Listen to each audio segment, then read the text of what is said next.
Welcome to It's All About the Questions, where learning to ask the right questions can help you achieve lifelong success. Now, here to help you ask all the right questions is award-winning author, international speaker, and business strategist, Laura Stewart.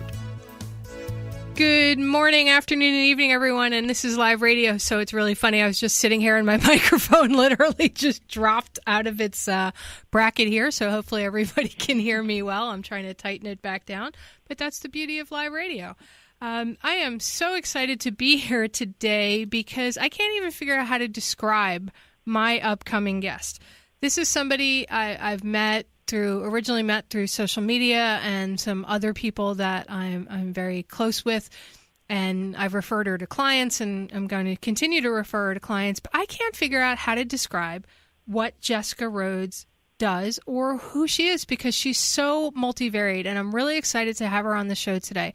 Not only is she the founder of a company called Interview Connections, where she helps it's the premier guest booking agency for podcasters and guest experts. She's an acclaimed author, and she also hosts 3 podcasts.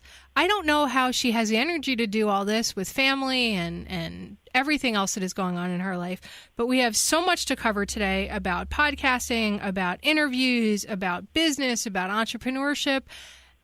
Please welcome Jessica Rhodes to the show. Laura, I'm so excited to be here. That was a beautiful intro. Well, you know, I've been struggling because there's so many different ways to describe who you are in the world.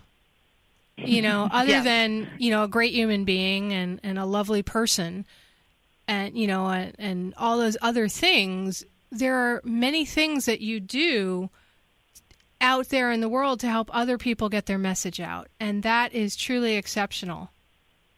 Yeah, I really enjoyed doing it.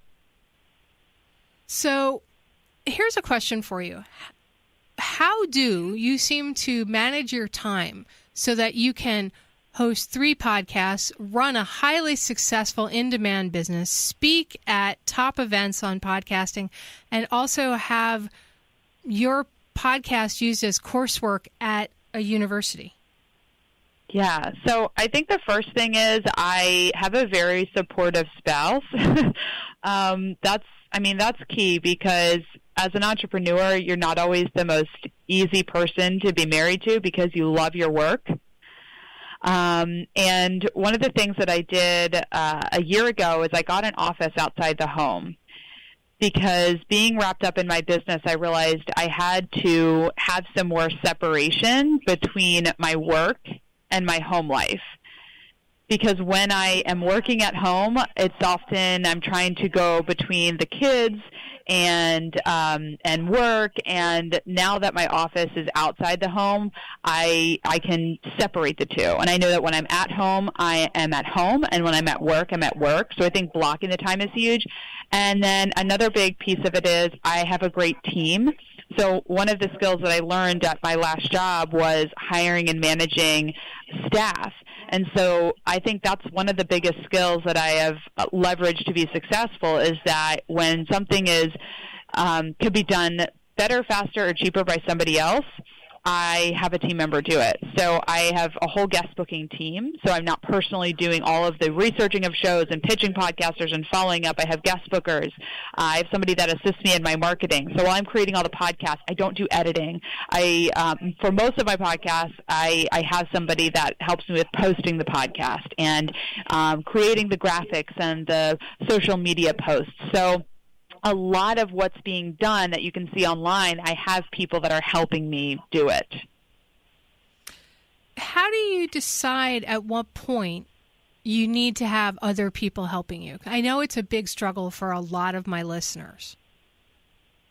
Yeah, I think that the biggest thing is you have to put the cart before the horse and use a lot of good entrepreneurial mindset because it's very hard to start hiring people because you really do have to roll the dice and take a risk. You have to put money out before you see those team members produce a return on your investment and having them on your team.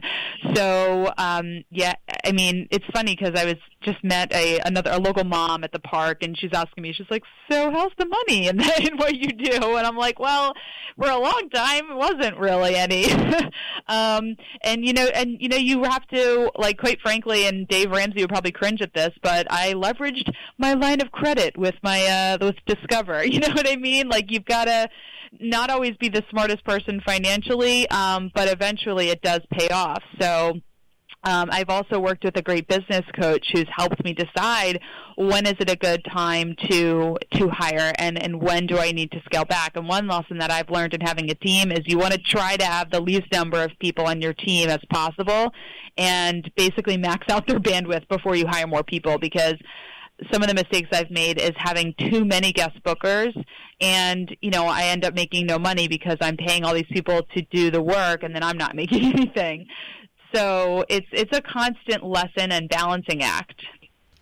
You mentioned Dave Ramsey, and he would be upset with you for leveraging your line of credit. When I expanded my business, my tech business way back when, my business advisor, who was a financial person, I had zero debt, bootstrapped myself all the way up, and we had this piece of tech that we were thinking about investing in, but it was something that I just didn't have the cash laying around to invest in it.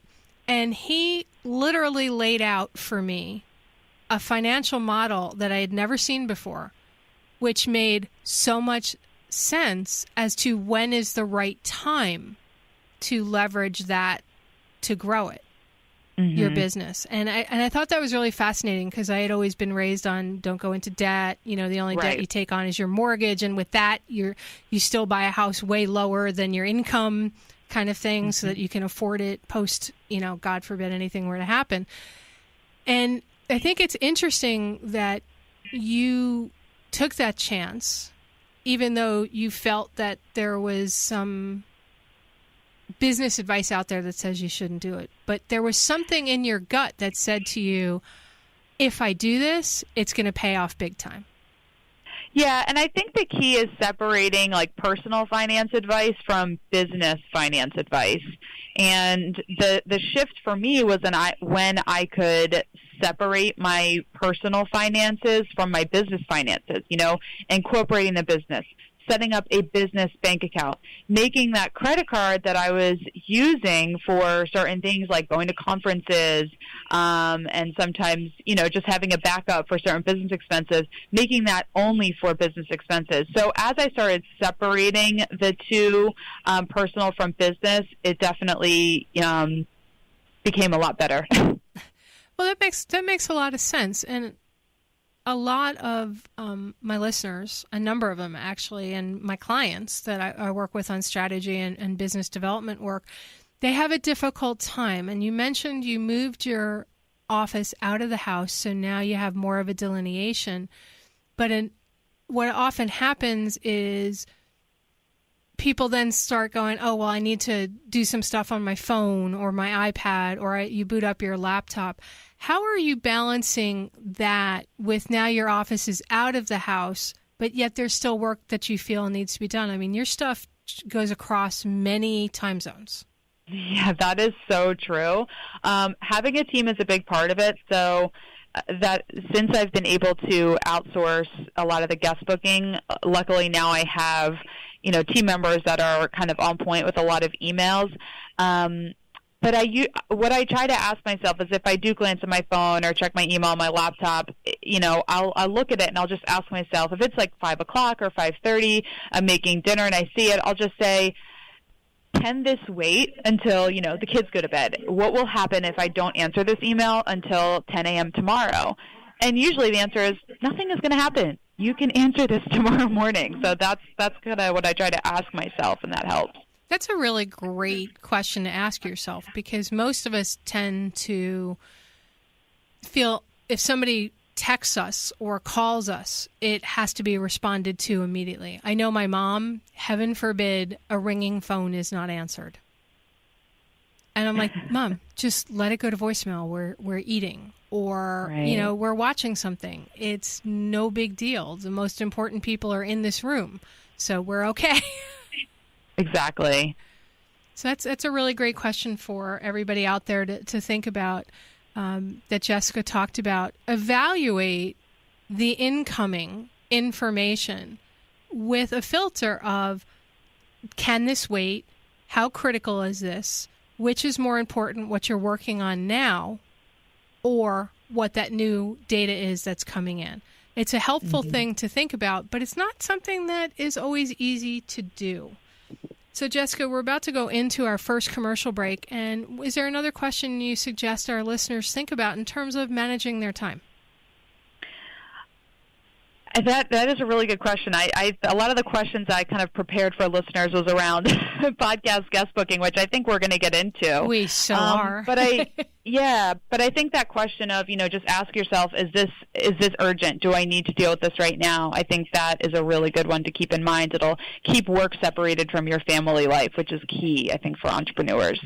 So key. And we're going to be coming back from our first commercial break shortly, and we're going to be talking more with Jessica Rhodes, founder of InterviewConnections.com, the premier guest booking agency for podcasters and guest experts. She's actually helped me get some guests onto our show as well. So we'll be right back with more from the amazing Jessica Rhodes.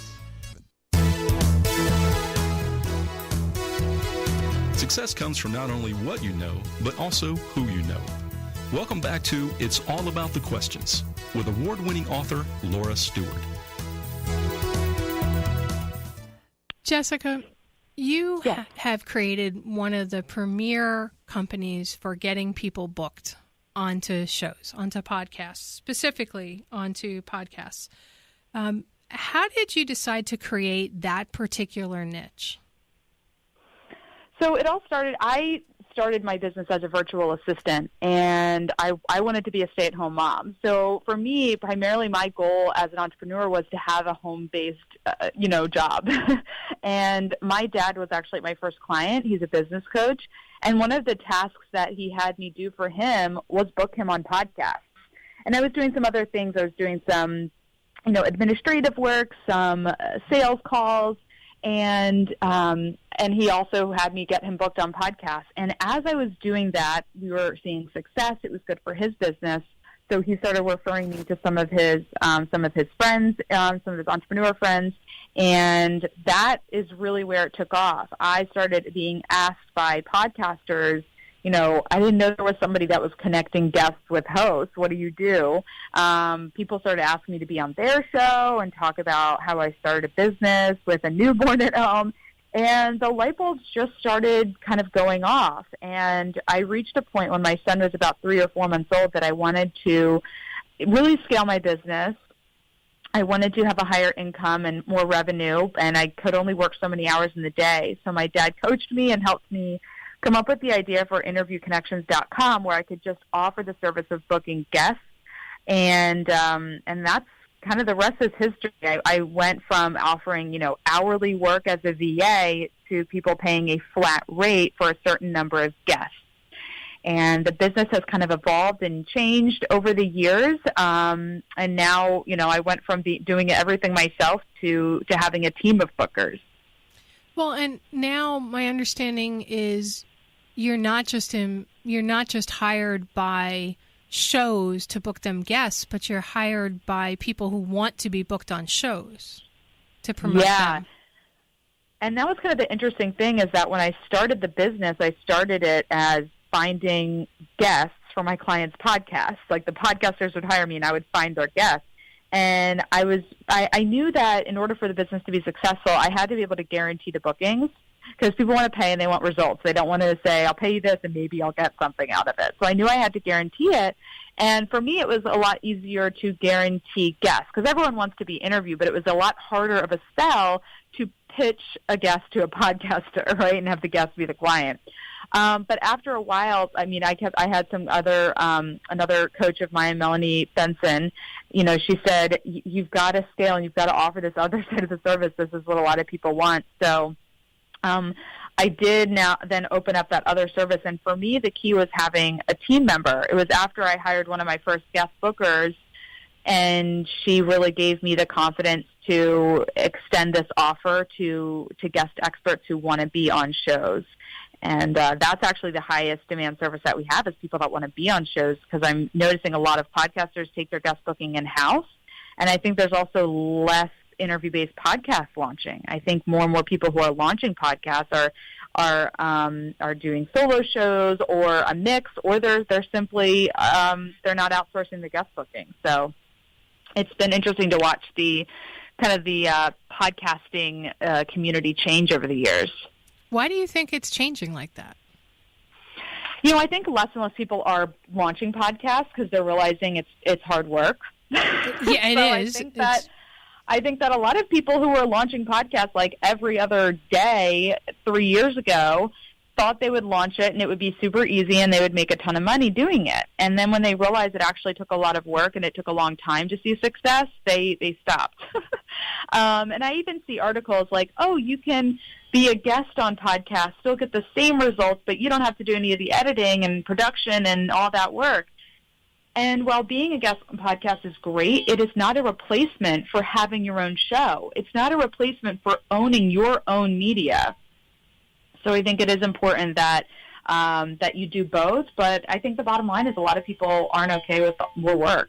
It's a big surprise. It takes a lot of work to be successful. I think that's the bane of so many entrepreneurs. I've definitely see what you're seeing with the podcasting and even in radio. People don't realize what it takes to provide continuous content, whether your show is once a week or every day, whether it's a half-hour show or an hour show, whatever it may be. There's a lot of work outside the microphone time that takes place. Oh, there is, yeah. We have a mutual good friend, David Ralph. Yeah. Of Join Up Dots, one of my favorite podcasts, one of the few that I actually listen to on a semi-regular basis. Yeah. And, he's been doing this for a long time now, and he credits his success for just being tenacious, right? It's about constantly figuring out who you are as a host and what kind of guests are the right guests and trying new things. Absolutely. I think that hosting your own podcast can produce amazing results in your business, but it really takes a lot of time before you get to the place where listeners are reaching out to you and engaging with you. I've been podcasting 2 years now. October 1st was my 2-year anniversary of launching Rhodes to Success. And now I have guests who tell me, wow, 5 of your listeners purchased my product.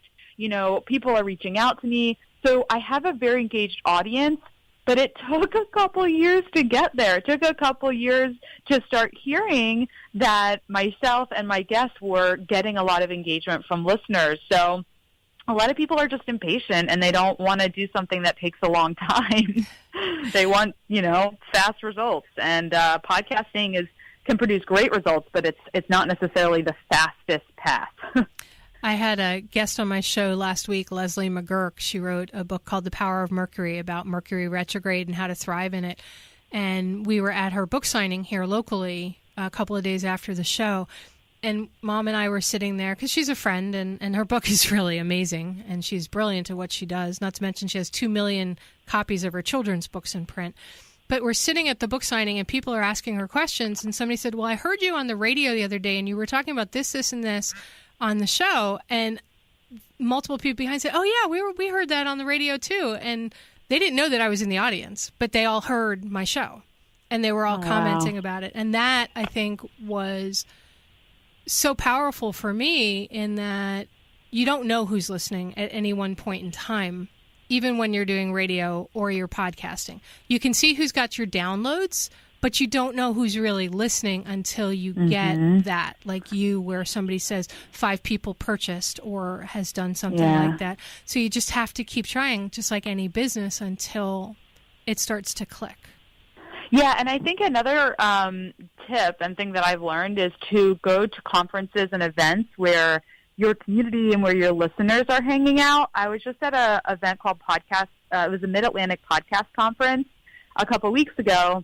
And I had several people that said, oh, I watch your videos or I get your email. And I had one person at the very end of the day, like we're in the same room all day together, and it was not until the end of the day that people are like leaving the conference that he comes up to me and he says, Jessica, I have to tell you, I listened to every episode of your podcast, and when I saw that you were speaking at this event, that's why I decided to come. I wanted to come and meet you. And I'm like, oh my gosh. And I didn't know this person. I think we were Facebook friends, but these days you're friends with so many people you don't actually know. But he said, yeah, I've been listening, and I didn't know who he was, but he is somebody that's been listening to my show. So it's powerful to get out there, because you're like, this is a question that I can ask listeners. How many podcasts do you listen to? And then how many of those hosts do you email? Do you engage with? Do you tweet? Do you call? Do you friend on Facebook? And most people say, oh, none of them, or maybe one of them. It's sort of like an isolation thing, right? You tend to put your content out there. Unlike when you have a brick or mortar business, you can tell when somebody's walking in. How do you tell when you have a virtual kind of business, whether it's working or not? For you, you've got some amazing things that keep that going along with your podcast. And we're going to be back with more from Jessica Rhodes when we come back from national news, talking about how you as a business owner can capitalize on podcasts. We'll be right back with more from It's All About the Questions. Remember, the right questions truly can change your life. So what are you asking today? Welcome to It's All About the Questions, where learning to ask the right questions can help you achieve lifelong success. Now, here to help you ask all the right questions is award-winning author, international speaker, and business strategist, Laura Stewart. Welcome back, everyone. We are here with Jessica Rhodes, founder of InterviewConnections.com, and also acclaimed podcaster herself. In case you didn't know, one of her shows, The Podcast Producers, was selected by Apple as a How to Podcast show in iTunes, and is part of a course syllabus in Canada on about podcasting and audio journalism. So, Jessica, welcome back to the show. Thank you.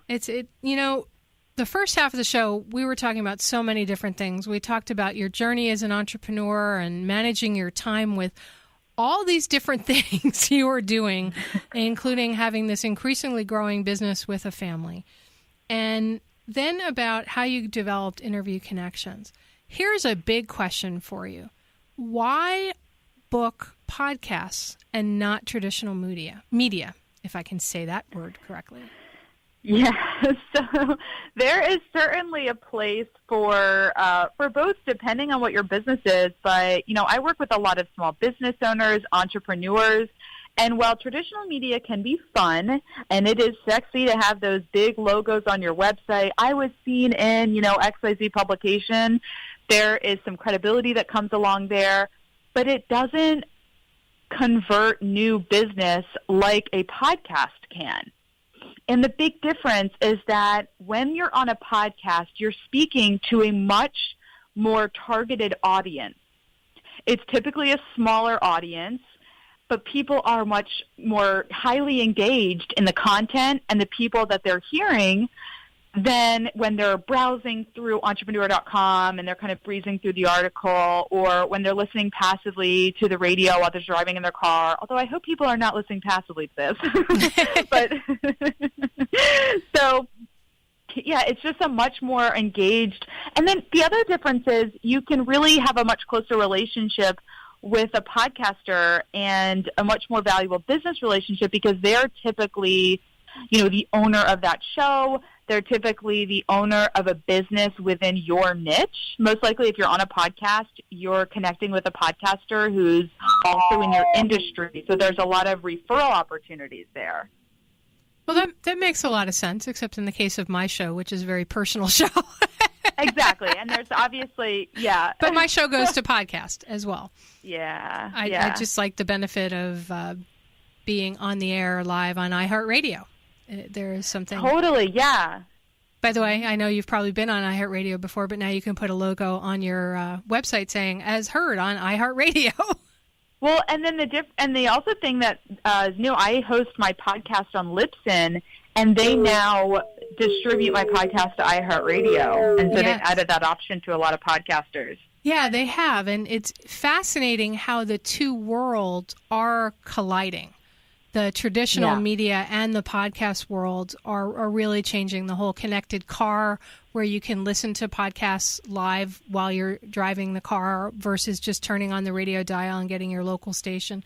The world's gotten a lot smaller, which raises the question of size. Whether it's podcast or whether it's more traditional media, does size matter if you're trying to get booked on a show? Yeah, really, size does not matter. I can't tell you how many examples and stories I've heard of people who have gotten results from podcasts. The audiences are typically very small. A cool story recently, I interviewed a guy named Yannick Alunga on my podcast in May. And he was talking about podcasting, and at the end of the show, he promoted his Podcast Success Summit. Each ticket to this summit was $97. Within 48 hours of that podcast episode being live on iTunes, 5 people who heard him on my show purchased a $97 ticket. So he made $500 within that 48 hours. And I said, oh my gosh, Jan. And I jumped over to my hosting account. I looked at how many downloads the show had within that period of time, and it was about 50. So 50 downloads, 50 listeners, and 5 of those people purchased a $100 ticket. And I could go on. There are just more and more stories like that about how it only takes a couple of listeners. I just heard on a show today a story of Sting from the band The Police. The smallest audience he ever played for in New York City was 3 people. It was him and 2 people on stage playing, and then 3 people in the audience. 2 of those people were DJs who started playing his music on the radio. So you never know who's listening. It really only takes 1 or 2 people for an interview to make a difference for you. So if you're in front of the right audience, it doesn't matter how many people are listening.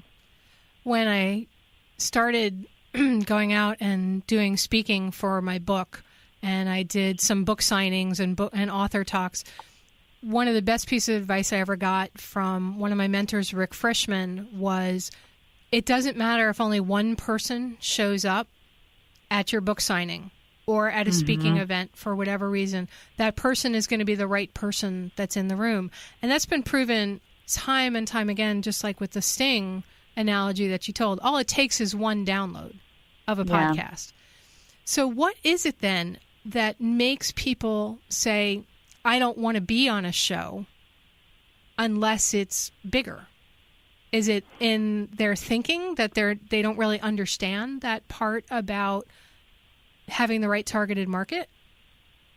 Yeah, I think it's a learning curve. You know, podcasts are 11 years old, but really entrepreneurs and small business owners really only started looking at podcasting as a viable marketing strategy over the last few years, really. And I'm getting calls from business owners now who are just starting to think about using podcasting. So it's this incredibly new medium, and it's in that category of new media, but people think of it as media exposure. When they think media exposure, they think bigger the better. So I think it's just a lot of people don't understand what the difference is between podcasts and traditional media. And one thing that I learned from friends of mine who have podcast advertising agencies is that the model of selling advertising with a CPM model, like $25 per 1,000 downloads, it really doesn't work with podcasts because most podcasts don't have tens upon thousands of downloads. That doesn't mean that businesses advertising on their show are not going to get results because, you know, going back to my last example, if you have a couple of people that take action on what you're saying, that will produce a huge return in your business.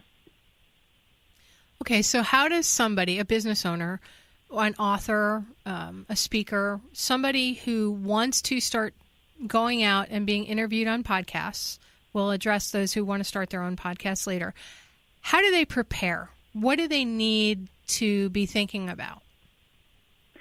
I think the biggest thing is to prepare valuable content.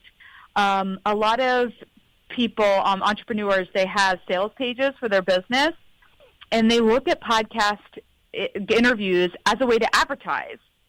they'll say, well, what should I talk about? Should I talk about this service I have? And the answer is you're not talking about what you sell. You're providing valuable and free information. So what you should have in place is free information on your website. You should have a blog.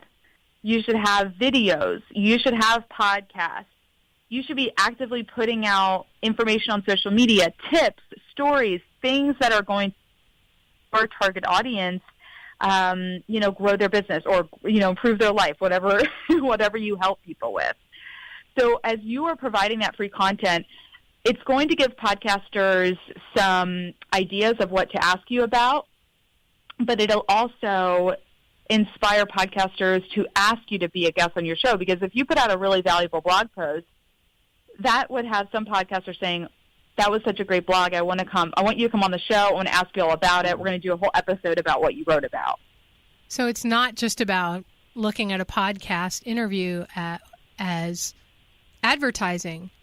The advertising is second to the fact that you're providing such highly valuable content to both the podcaster and their audience that people want to consider doing business with you.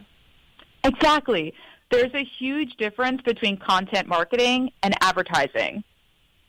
When you're a guest on a podcast, you are doing content marketing. You're providing valuable content and attracting people to you by way of that content. When you're advertising, you are telling people about what you sell and telling them that they should buy what you have. And that's not what you do on a podcast. I love that. That's such a tweetable line. Are you thinking content marketing or advertising? Yep. I love that. Exactly. That is so perfect, because I get that when people are like, oh, I want to be on your show, I want to be on your show, I want to be on your show. And I'm like, okay, so tell me what you want to talk about. And the entire thing is a sales pitch. Exactly. Yeah. And I'm like, how can I have you on my show for an hour with a sales pitch? If you'd like to be an advertiser, we can have you advertise on the show. Different conversation. Yeah. I love that. Okay, we're going to be going into our last commercial break. So tell my audience another question they should be thinking about if they want to be booked as a podcast guest. I think the big question you should be thinking about is, in my business, do I need to be advertising what I'm doing, or do I need to be marketing and providing valuable information to my audience? What is going to get me faster results? Because honestly, some people I say, you should be paying for advertising. That would be better for getting results. But if you want to be a podcast guest, you have to know that content marketing is the right strategy for you. Are the best podcast guests typically experts in their field or people who are selling widgets? Experts. Okay. But even if you're selling widgets, you should still be an expert in something. Right, expert at why you have your widget out there and how it can benefit humanity to buy that widget. All right, we'll be back with more from Jessica Rhodes.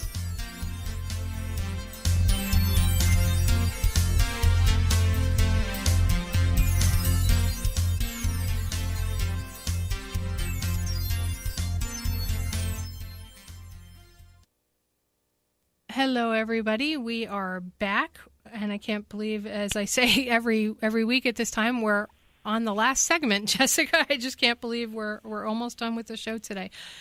So flying by. It totally is. So we were talking about being booked as a guest, how to make that successful. What about if somebody, switching sort of ranks here, what if somebody is thinking about adding podcasting as an element of their business? What are the things that they need to be thinking about? I think the first thing that they need to be thinking about is, are they willing and ready to invest in a marketing strategy that is not going to pay off immediately? Right? When we're talking about advertising, we're talking about, this is like advertising is direct response. Like your goal is that you're going to advertise and you want people to buy. Starting a podcast is a long-term content marketing strategy where over a long period of time, you're creating and growing an audience, you're engaging with them, you're building relationships with them, and then eventually as they go through your funnel, your marketing and sales funnel, they become your clients or your customers or your patients. But the thing that you need to really think about is, am I ready to make an investment? Am I ready to put out, hopefully if you're outsourcing editing, audio editing, guest booking, purchasing some equipment like a microphone, recording software, you are going to be investing up front, and you won't really see a return for at least a few months, most likely. What kind of investment do they need to be thinking about? So I'll try to break it down simply for you. For podcasting, you can get a decent microphone and a way to record your Skype interviews for under $100. And then ongoing monthly, I would say you should think about in the neighborhood of $500 for audio editing. And it depends if you're working with a guest booker. There's a few $100s right there. So to make it as simple as possible, because everyone, will have different types of things that they outsource. You might have employees that you have, do certain tasks, or you might look for vendors who can do these things. But I would say estimate about $500 a month to producing a podcast. And that really doesn't even include all the marketing that you should be doing as well, creating graphics, creating social media posts, emailing your list, and that also doesn't include your time. So if we include your time in this, I'm guessing it's, upwards of, $500 to $800. And you could do it for less than that, but that's around what I would estimate. And that's if you're outsourcing the audio cleanup, you're putting in your music at the front and those other parts. Yeah, and I think that if you are not an audio editor, don't spend the time to learn how to do it because it's not. If you're a business owner, an entrepreneur, your time is not worth that's not worth your time. You should be focusing on your high revenue generating activities and have somebody, like I tell people all the time, like we book guests all day, every day. This is what we do best. Okay, it's not what you do best. So it would be good for you to focus on what you do best in your business and outsource the things that you don't do every day. How do you find the right person to help you when you're outsourcing? I mean, to me, it's a no-brainer. If somebody needs somebody to put a guest on their show, consider, hiring you, Jessica. You're considered tops in your field at what you do. And the couple of guests that you've sent my way, because I've put myself on your media list if somebody needs to be booked on something.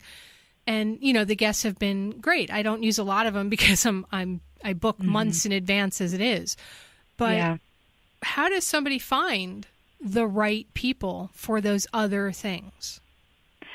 It's really going by referral is huge. Ask around. I mean, somebody could have an amazing copywriter and a great web designer, and then you go to their website and you're thinking, this is perfect. But unless you know somebody that has had success with them, you're rolling the dice a little bit. So I only recommend service providers, other vendors, podcast editors, show notes writers. I only recommend people that I've worked with, or I've had clients that have worked with, and then I can genuinely say this is somebody that's going to take care of you. So I think that the answer to your question is asking people for recommendations. In podcasting, ask other podcasters, hey, who do you have editing your show? What's your experience with them? Because you will hear, and I've heard people that say, oh, there's so much hype around this company and I've just had such a bad experience with them.